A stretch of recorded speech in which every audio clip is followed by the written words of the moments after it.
5 MLA Jammu Kashmir विधानसभा में और बढ़ेंगे या नहीं, इसी पर आज सुनवाई है जम्मू कश्मीर हाईकोर्ट में।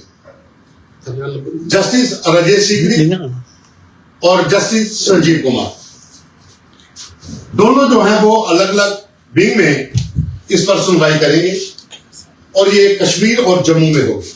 वर्चुअल मोड पर ये सुनवाई होगी। पीसी सैन जो सुप्रीम कोर्ट के अधिवक्ता हैं, जिन्होंने 28 फरवरी को अपनी दलीलें दी थी, उसके बाद आज भी वो वर्चुअल मोड पर अपनी दलीलें रखेंगे।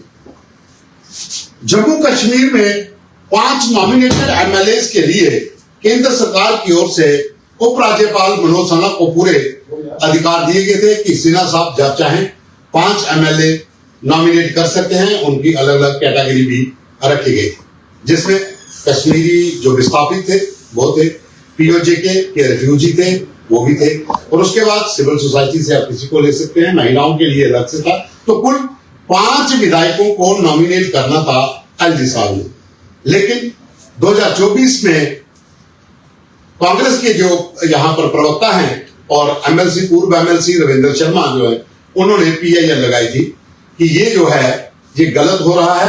आप जो भी नॉमिनेटेड विधायक करेंगे वो डिफरेंट सेक्शन से होने चाहिए, या डिफरेंट पॉलिटिकल पार्टी से अगर नहीं भी है तो समाज के हर वर्ग को उसमें उनको हिस्सा मिलना चाहिए। तो उनका ये तर्क था कि आप 5 के 5 भारतीय जनता पार्टी से जुड़े हुए लोगों को नॉमिनेट नहीं कर सकते हैं।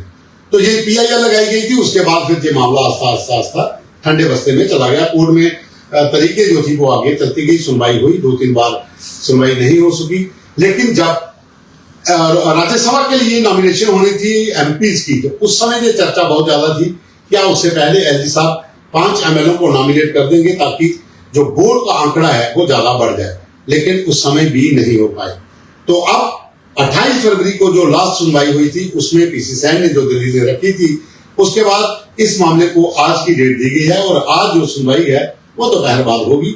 और उसमें यह भी बताया जा रहा है कि कांग्रेस की ओर से जो पीआईएल लगाई गई थी उसमें पीसी सैन जो सुप्रीम कोर्ट के अधिवक्ता हैं, जिन्होंने पहले दलीलें रखी थी, वो आज भी वर्चुअल मोड पर अपनी दलीलें रखेंगे। सवाल यह है कि जम्मू कश्मीर की विधानसभा में 90 एमएलए अभी हैं और उसके बाद अगर 5 नॉमिनेट होते हैं तो 95 हो जाएंगे। हालांकि इस समय आंकड़ा जो है वो ज्यादा मैटर नहीं करता है, जबकि पहले जब चुनाव थे राज्यसभा के उस समय थोड़ा ज्यादा चर्चा थी कि 5 वोट और बढ़ सकते थे, क्योंकि उनके पास भी अधिकार था कि वो राज्यसभा के लिए एमपी जो भी जाएंगे उनको वोट डाल सकते थे। लेकिन अभी आगे क्या होगा, अब आज सुनवाई में क्या होता है, क्या दलीलें रखी जाती हैं, उसके ऊपर निर्भर करता है कि आगे की हियरिंग कब मिलती है। लेकिन कांग्रेस के जो प्रवक्ता हैं, पूर्व एमएलसी हैं रविंद्र शर्मा, जब हमने उनसे बात की थी सुबह, तो उन्होंने कहा था कि आज की सुनवाई के बाद ये आगे भी मामला जा सकता है। लेकिन हमारा तर्क यही है कि आप 5 विधायक जो नॉमिनेट करेंगे उसमें हर समाज, हर वर्ग के लोगों को उनका अपना अपना वहां पर हिस्सा मिलना चाहिए, कि आप सिर्फ एक ही पार्टी से जुड़े हुए लोगों को नॉमिनेट नहीं कर सकते हैं। हालांकि ये किस कानून के तहत हुआ, जहां जो भी प्रक्रिया थी वो तो कानूनी तौर पे वही लोग जानते हैं। जो अभी मामला कोर्ट में है उसके ऊपर दलीलें होंगी, उसके बाद जो भी फैसला होगा, जहां आगे जाता है मामला, वो देखना होगा। लेकिन 5 जो नॉमिनेटेड एमएलए का लेकर काफी समय से चर्चा चल रही थी, आज के दिन फिर चर्चा में है, क्योंकि आज सुनवाई है। अब आगे की डेट जब आएगी उसके बाद कोई अपडेट होगी, उसे लेकर फिर हम हाजिर होंगे। लेकिन आज की यही एक बड़ी खबर थी कि जम्मू कश्मीर विधानसभा में जो एलजी साहब की ओर से 5 विधायक नॉमिनेटेड होने थे, जिसके ऊपर कांग्रेस ने ये मामला कोर्ट में पहुंचा दिया था, उसकी आज हेयरिंग है, क्योंकि लास्ट हेयरिंग जो थी वो 28 फरवरी को हुई थी।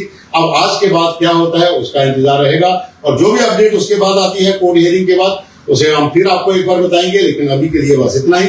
धन्यवाद।